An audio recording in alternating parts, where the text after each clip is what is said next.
The studio lights were so bright they burned. Norma Jean had never seen anything like it.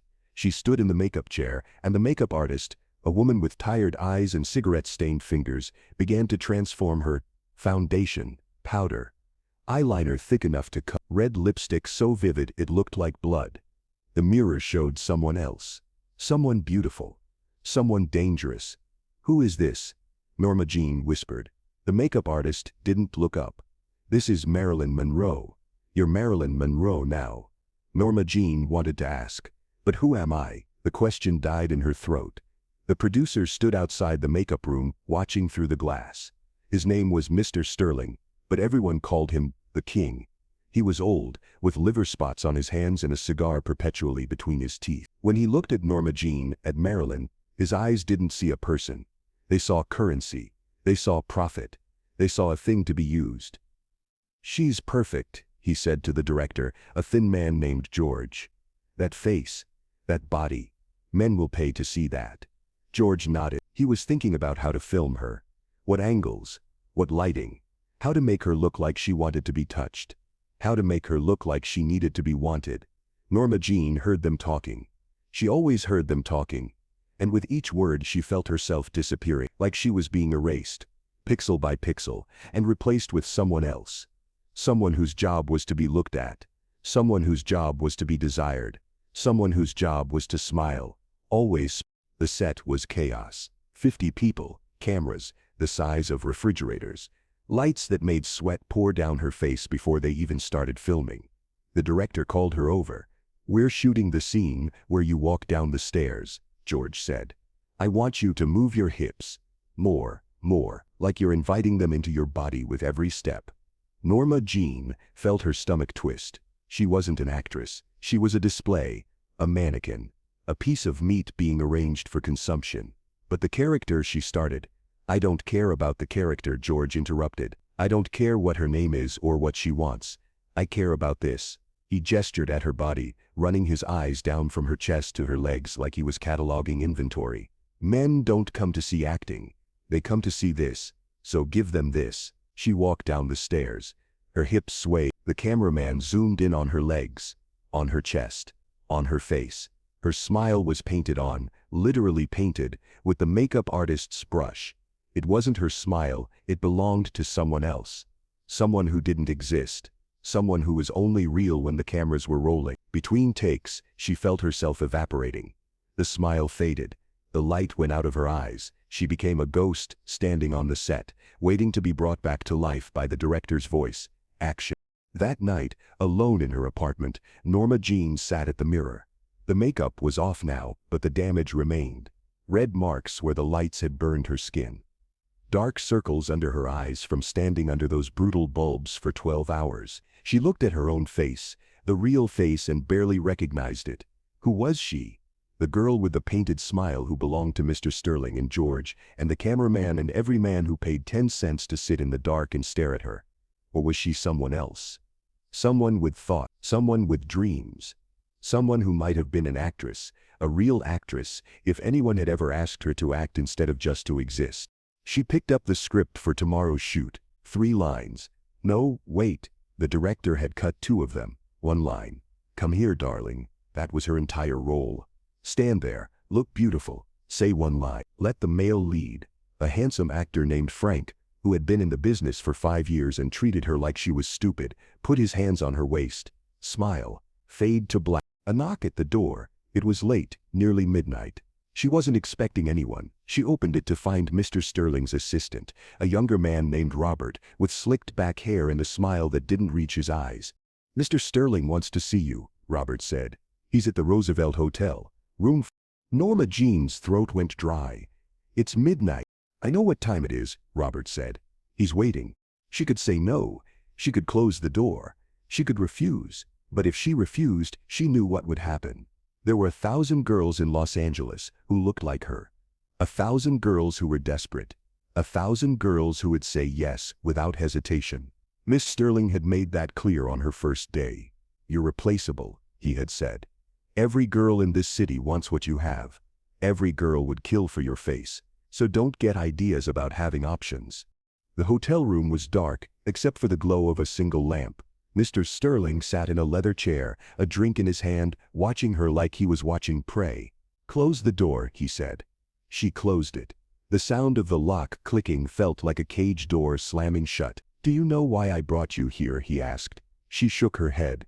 "Because you're beautiful, because men want you, because you belong to me now." He stood up and moved toward her, and she felt her skin crawl. This wasn't seduction. This was ownership. This was the price of being beautiful in Hollywood. This was what they didn't tell you when they said you had what it took to be a star. She thought about running. She thought about screaming. She thought about the fact that no one would care if she did. She was Marilyn Monroe now, and Marilyn Monroe belonged to powerful men. That was the deal. That was always the deal. The next morning, she was back on set. George was filming the scene where she walks down the stairs. "More hip," he kept saying. "More sex. I want to see it in your eyes. You want him. You need him. You'll do anything for him." She performed the desire. She performed the desperation. She performed the hunger. It wasn't hard, because she had learned that performing was all anyone wanted from her. The truth didn't matter. Her real feelings didn't matter. All that mattered was the image. By the third take, George was satisfied. "That's perfect," he said. "That's exactly what they want to see." The cameraman was grinning. The other actors looked at her differently now, like she had confirmed something they suspected. Like she was the kind of girl who could be used. The makeup artist touched up her lipstick without meeting her eyes. Maybe she had been there too. Maybe she knew what Norma Jean was beginning to understand, that in Hollywood, beauty was a weapon, but you were never the one holding it. That night, she lay in bed and couldn't sleep. Her body ached. Her mind was racing. She thought about Norma Jean, the real girl, the one before all of this, and felt a profound sadness. That girl was dying. With each day on set, with each unwanted touch, with each time she smiled when she wanted to scream, that girl was fading away. And no one seemed to notice or care because Marilyn Monroe was so much more profitable than Norma Jean could ever be. She started taking pills. The studio doctor, a man whose license was questionable and whose ethics were non-existent, gave them to her without hesitation. "These will help you sleep," he said. "These will help you focus. These will help you be better. Reds, yellows, blue, little pills that promised oblivion or clarity, depending on which ones you took." She took them all. She needed the oblivion more than she needed clarity. Clarity meant feeling. Clarity meant remembering who she used to be. Clarity meant knowing that every smile she gave was a piece of her soul being sold. Weeks passed, months. She filmed 3 movies. In each one, she was the beautiful girl, the desirable girl, the girl who existed to be looked at. In each one, she had fewer lines. In each one, the camera spent more time on her body and less time on her face. In each one, she felt herself disappearing a little more. A director named Martin approached her, between takes on her 4th film. He was different from George, gentler, or at least he seemed that way at first. "I see something in you," he said. "Real talent, real depth. I think you could be a real actress if you let me help you." For a moment, hope bloomed in her chest. Real actress, real talent, real depth. Then he continued, "But first, you need to understand the business. You need to understand how to use what you have." He gestured at her body. "Your beauty is your currency. Your sexuality is your power. Learn to weaponize it, and you can control men instead of them controlling you." She wanted to believe him. She wanted to believe that she could turn this around, that she could take what they were doing to her and make it work for her instead. But deep down, she knew the truth. There was no winning this game. The game itself was rigged. The only way to win was not to play. But she couldn't stop playing. She was Marilyn Monroe now, and Marilyn Monroe was a brand. Marilyn Monroe was what people wanted to see. Norma Jean was what she had to hide. The pills became more frequent. The studio doctor stopped pretending to care. He just handed her bottles without questions. Sleep pills, stimulants, painkillers, sedatives. Her apartment became a pharmacy. She took them in combinations she didn't understand, chasing highs and crashes, trying to feel something other than the hollow ache that had taken up permanent residence in her chest. One night, she stood in front of the mirror, the same mirror where she had first asked, "Who is this?" and didn't recognize the person staring back at her. The eyes were blank. The smile was painted on so automatically now that she didn't even have to think about it anymore. It appeared on her face like a reflex, like breathing. She could turn it on and off at will. On set, Smile, be beautiful, be desired. Offset, be nothing. Be empty, be the ghost of who she used to be. She tried to talk to Mr. Sterling about more substantial roles. She brought him scripts. She told him about her dreams. He listened without really listening, smoking his cigar, his eyes drifting over her body instead of meeting her eyes. "Why would you want that?" he finally asked. "You're perfect at what you do. Why complicate things?" Because she wanted to scream, "I'm a person. I have a brain. I have thoughts. I have things to say." But she didn't say that. She smiled her painted smile and walked out of his office. The photographers were relentless. They followed her everywhere. Coffee shop, grocery store, park. They wanted pictures of her being beautiful, candid moments of her being effortlessly desirable. They didn't care if she was tired or sad or angry. They just wanted the image. The beautiful girl, the perfect girl. The girl who existed for their consumption. One photographer caught her crying in her car just a moment, a second where she forgot to smile. The next day the photo was in the newspaper with a caption, "Marilyn Monroe's mysterious sadness, is she hiding heartbreak?" The article speculated about men she wasn't involved with. They invented romances. They created narratives. They turned her private moment of genuine pain into entertainment, into gossip, into content. She saw her face everywhere, on billboards, in magazines, on posters, in men's rooms. She had become inescapable. She had become a commodity. She had become a fantasy that belonged to everyone and no one. She had become a girl who had to smile even when she was dying inside. The roles got worse, more objectification, less substance.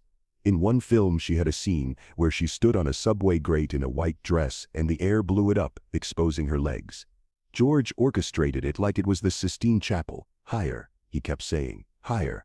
I want to see everything." She stood there, legs exposed, while 50 men watched and the cameraman got his shot, and she felt something break inside her, not visibly, not audibly, but something fundamental cracked and would never fully heal. After that scene, she locked herself in the bathroom on set and cried. Not the pretty cry that photographs well, a real cry. Ugly, desperate. The sound of someone breaking. One of the makeup artists, the same tired woman who had first painted her face, came in and found her there. She didn't say anything, she just sat down next to Norma Jean, and cried too. They sat there together, two women who understood what it meant to be beautiful in a world that only wanted to use beautiful things. "It gets worse," the makeup artist finally said. "I've been here 20 years. It gets worse and then it gets even worse than that." "How do you survive it?" Norma Jean asked. The makeup artist pulled a small bottle of pills from her pocket, Reds, the same ones Norma Jean was taking. "You don't survive it," she said. "You just find ways to not feel it." Mr. Sterling started bringing men to the set, producers, directors, studio heads, men with money and power. He introduced her to them like she was livestock at an auction. "This is Marilyn Monroe," he would say, placing his hand on her lower back, possessive. "Isn't she something?" The men would look at her the way the cameraman looked at her, like she was a thing to be consumed, like her value was measured entirely in the desire she could generate. One of them, a fat man with a wedding ring, actually asked if she was available for private viewings. She said no. Mr. Sterling said yes. That night, in another hotel room, with another powerful man, she understood something fundamental. She had no agency. She had no choice. She had a beautiful face and a perfect body, and that was all that mattered. That was all she was. The rest of her, her mind, her dreams, her humanity, had been stripped away and replaced with the persona of Marilyn Monroe. The pills weren't working anymore. She needed more to feel less. The studio doctor was happy to oblige. He was making a fortune off her desperation. "These are stronger," he said, handing her new bottles. "These will help." They did help in a way. They helped her not feel the weight of what was happening to her. They helped her smile even when she wanted to die. They helped her become nothing.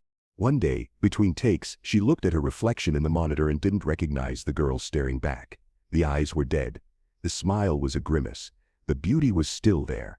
Everyone said so, constantly, but it was the beauty of a porcelain doll, beautiful because it wasn't real, beautiful because it was empty, beautiful because it could be used and manipulated and consumed without consequence.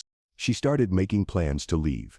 To get out, to find Norma Jean somewhere in the ruins of what Marilyn Monroe had become.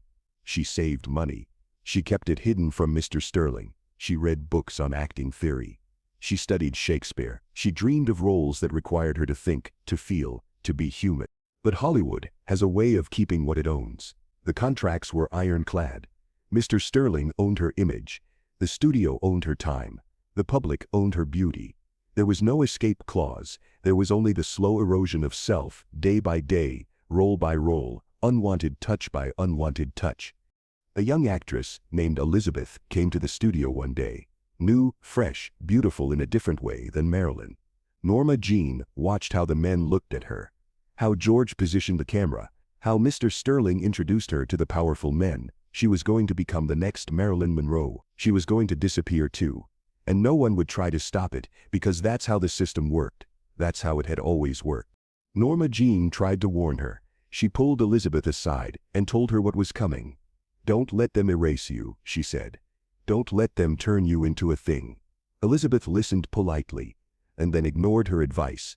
She was too young, too hopeful, too convinced that she would be different, that she would be the one who escaped, that she would be the one who kept her soul intact. Norma Jean had thought the same thing once. By 1954, Marilyn Monroe was the most beautiful woman in the world, the most desired, the most famous. And Norma Jean was barely alive. The pills were a constant. The studio was demanding more content, more exposure, more of everything. Her body was her only currency now, and it was being spent at an accelerating rate. She was 28 years old and felt ancient. She started writing in a journal, the only place where she could be honest, where she could admit how much she hated the way men looked at her, how much she resented her own beauty, how desperately she wanted to disappear. The pages filled up with her rage and sadness and despair. She wrote about Norma Jean like she was a ghost, like she was a girl who had died and been replaced by something else, something more profitable, something less human. One night, she attempted to take all the pills at once. Not out of genuine suicidal intent, she didn't have the courage for that, or the cowardice, depending on how you looked at it. But out of a desire to not feel anything anymore, to stop the constant ache, to stop the relentless objectification, to stop pretending that the smile was real. The studio doctor saved her life. He called an ambulance. He got her to a hospital. And when she woke up 3 days later, Mr. Sterling was there. Not with concern, with anger. "You almost cost me millions," he said. "Your death would be more profitable than your life, but I have plans for you. You're not done yet." She cried then, not because she wanted to die, but because she wanted someone to care that she had tried. She wanted someone to see that she was breaking. She wanted someone to say, "Stop. This is enough. We're destroying you. Stop." But no one said that. Instead, the studio sent her to a doctor who prescribed more pills, better pills. Pills that would keep her functional but not happy. Pills that would keep her just functional enough to work but numb enough not to feel. And then something unexpected happened. A different director came to the studio. His name was John, and he was younger than George, younger than Mr. Sterling, younger than most of the men who had controlled her. He watched her on set and saw something different, not the beautiful girl who could be used, the actress, the real actress, the girl underneath Marilyn Monroe. He approached her one day after shooting. "I'm making a new film," he said. "I want you to be in it. Not as the beautiful girl, as a real character, with depth, with complexity, with things to say." For the first time in 3 years, Norma Jean felt something like hope, not the naive hope of a girl who didn't know what was coming, but the fragile, desperate hope of a drowning person who sees a rope. She took the role. It was small, but it was real. For the first time, she wasn't just being looked at, she was acting. She was using her mind, she was saying lines that meant something, and something shifted inside her. The pills didn't taste quite as necessary, the mirror didn't feel quite as terrifying. The smile, when it came, was sometimes real. It wasn't a fairy tale ending. She still took the pills, though less frequently. She still dealt with unwanted attention, though now she had some control over it. She still belonged to Mr. Sterling legally, though she was beginning to understand that she didn't have to belong to him psychologically. She still was Marilyn Monroe, and Marilyn Monroe would always be a beautiful girl designed for consumption. But underneath, slowly, carefully, Norma Jean was waking up. She was remembering who she had been before the lights and the cameras and the powerful men. She was remembering that she had thoughts. She had dreams. She had a right to be more than just beautiful. The road ahead would be long and painful. Hollywood would fight her every step of the way. Mr. Sterling would try to reclaim her. The public would demand that she remain their fantasy. The system would do everything in its power to keep her exactly where she was. Beautiful, compliant, consumed. But something had shifted. A light had turned back on. The ghost of Norma Jean had begun to haunt the porcelain doll of Marilyn Monroe. And maybe, just maybe, she could find a way to survive this. Not intact, not unscathed, but alive. Real, more than just every smile hiding a tear. Maybe that would be enough.